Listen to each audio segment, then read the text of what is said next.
সবুজ ফাঁক হয়ে গেছে পুরে।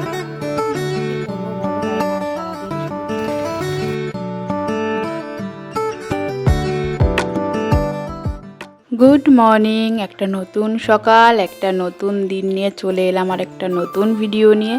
তো হ্যালো সবাইকে, আমি তৃপ্তি। আমার আরেকটা ভিডিওতে তোমাদের সকলকে জানাই অনেক অনেক ওয়েলকাম আর আমার অনেক অনেক ভালোবাসা। তো গতকাল রাত্রে আমাদের এখানে বৃষ্টি হয়েছে আর দেখো আজকের মৌসুমটা কি ভালো। তো কালকে বৃষ্টি হওয়ার জন্য আজকের ওয়েদারটা খুবই সুন্দর লাগছে। তো যাচ্ছি এখন দুধ আনতে। আজকের ওয়েদারটা তো খুবই ভালো, কিন্তু ঠান্ডাও বটে লাগছে।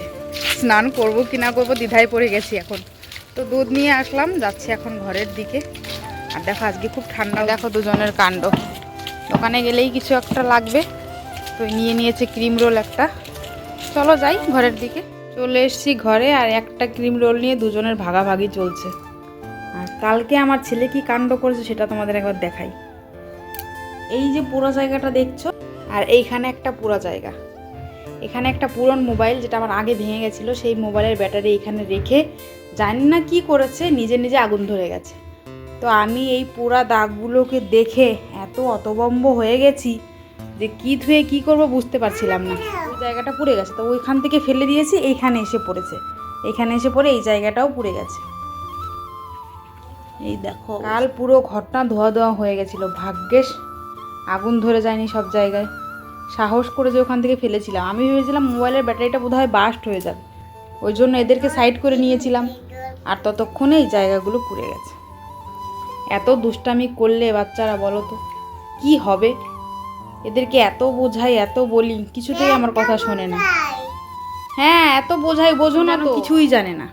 সোয়েটারটা পরেছে উল্টো করে। রাত্রেবেলায় আমি একদম ভয় পেয়ে গেছিলাম, এই ভগবান এটা কি হলো, এখন যদি পুরো ঘরটা আগুন ধরে যায় তাহলে কি করবো।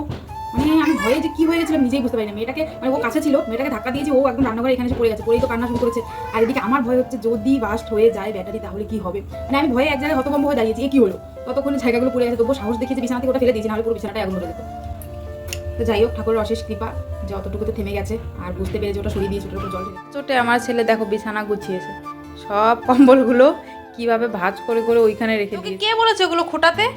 দেখো এটাকে টেনে তুলছে, এমনিই তো এটা ফাঁক হয়ে গেছে, পুড়ে গেছে, তুই আবার টেনে তুলছিস কেন? এই দুষ্টু, সবাই মিলে দুষ্টুমি করলে আমি পাগল হয়ে যাব রে। তুই পড়তে বস, বারবার বলতে হয়? তাহলে পড়তে বস। ভাই কি করলো বলো তো? আগুন ধরাই দিছে। কে ধরাই দিল?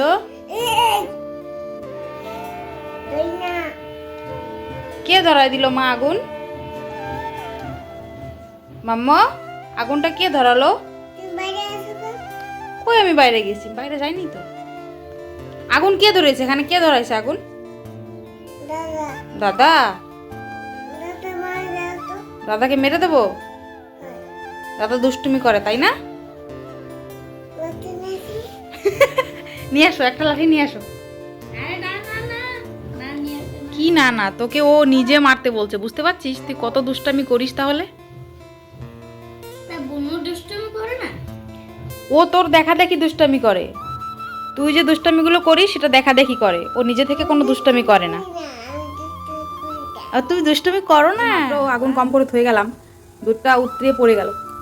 মানে ধারে থাকলে জালি ওঠে না, দূরে চলে গেলে পড়ে যায়। এদের কি কাণ্ড কাণ্ড আমি বুঝতে পারি না। স্নান করে আমি চলে এসেছি। আজকে এই ব্যাঙ দুটোকে স্নান করাইনি, বাইরের সব কাজ শেষ করে ঘরে ঠাকুর পুজোটাও দিয়ে নিলাম। আজকে বৃহস্পতিবার, ওই জন্য সকাল সকাল, আজকে বৃহস্পতিবার ওই জন্য একটু তাড়াতাড়ি স্নান করে পুজো দিলাম। হচ্ছে আমার ছোট্ট একটা ঠাকুর মন্দির, আর আমি আজকে পুজোটা একটু তাড়াতাড়ি দিয়েছি কারণ আজকে বৃহস্পতিবার। কাজ বাদ দিয়ে আগে ঠাকুর দিয়ে নিয়েছি। তো এখন রান্না বান্না করবো, খিদে খুব জোর পেয়েছে। ওই প্রত্যেক দিনের মতো সকালবেলায় খুব একটা খাওয়া দাওয়া হয় না, ওই জন্য স্নান করার পরে খুব খিদে পায়। আর এদিকে ইনি প্রসাদ প্রসাদ করে পাগল করি। দাদাভাই স্নান করতে গেছে, চলো তোমাকেও স্নান করিয়ে দিই।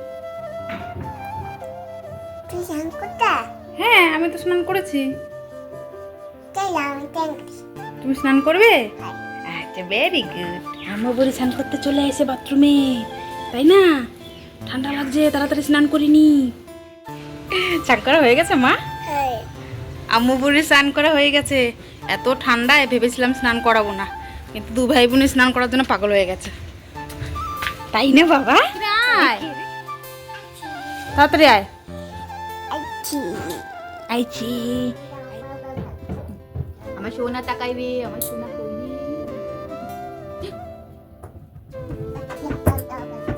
বলে একটা কি করবো, আমি যুদ্ধ করবো, বুঝতে পারছি না। একে এত সহজ।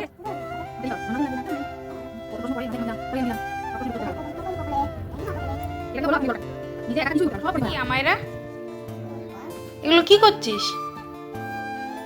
আমার দিকে তাকা, পাউডারটা মুখে দিস না, পাউডারটা মুখে দিস না। এগুলো কি করছিস? এগুলো তেলের বোতলটাকে পাউডার দিয়ে মেখে এইভাবে পাউডারগুলো সব নষ্ট করে। এত দুষ্টু ওই মেয়েটা। এই তুই এত দুষ্টুমি কেন করিস?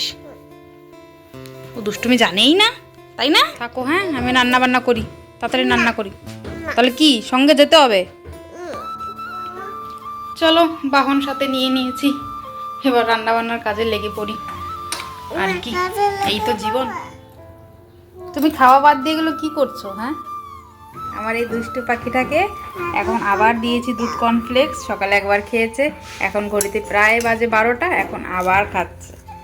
ওকে বলেছি ভাত খাইয়ে দেবো, ভাত কিছুতেই খাবে না, ও দুধ কর্নফ্লেক্সই খাবে। এত ভালোবাসে এটাকে খেতে, কি বলবো। দেখো, এটা না হলে যেন ওদের সকাল শুরুই হয় না, আর দিনও শেষ হয় না। খাও মা, খাও। বসেছে কত সুন্দর করে, বসে খাবে। বললাম যে ঘরে নিয়ে দেই, না ওখানে যাবে না। আর আমি এখানে বের করে নিয়েছি উচ্ছে, আলু, পেঁয়াজ, এটা ভাজবো। এদিকে বসিয়েছি আমার জন্য চা। এখন এই ভর দুপুরবেলায় চার একটাই কারণ, সেটা হলো কিছু সময়ের জন্য মানে রান্না হতে হতে খিদেটা একটু দমন হয়ে থাকবে, ওই জন্য চা খাওয়া, আর কিছুই। করতে তো এসেছিলাম রান্না, কিন্তু এত সহজে কি আর রান্না কমপ্লিট হবে? যাদের ঘরে এরকম ইঁদুর আছে একমাত্র তারাই বুঝবে এখনের পরিস্থিতিটা কেমন। তো আমি এদিকে উচ্ছে ভাজিটা বসিয়েছি, তো এদিকে ও ঘুমে ঢুলে পড়ে যাচ্ছে। এদিকে উচ্ছে ভাজিটা আধা হয়েছে, এখন না পারছে এটাকে বন্ধ করে ধুয়ে যেতে বিছানায়, না পারছে ওকে নিয়ে রান্না করতে। মানে এমন একটা বিব্রতকর পরিস্থিতির মধ্যে পড়েছি, যার জন্য ওকে নিয়েই আমি উচ্ছে ভাজিটা কমপ্লিট করি, তারপর ওকে নিয়ে বিছানায় শুইয়ে দেব, আর বাকি রান্নাটা পরে আস্তে আস্তে করব। তো ভাবলাম ওকে বিছানায় এসে শুইয়ে দিলে কি জানি ও ঘুমিয়ে যাবে। আর দেখো ওর কাণ্ডটা, দুষ্টুটা ঘুমিয়ে পড়ে যাচ্ছিল, ওকে নিয়ে আমি বিছানায় শোয়াতে আসলাম, দেখো বড় বড় করে তাকিয়ে পড়েছে। ঘুমাবি না?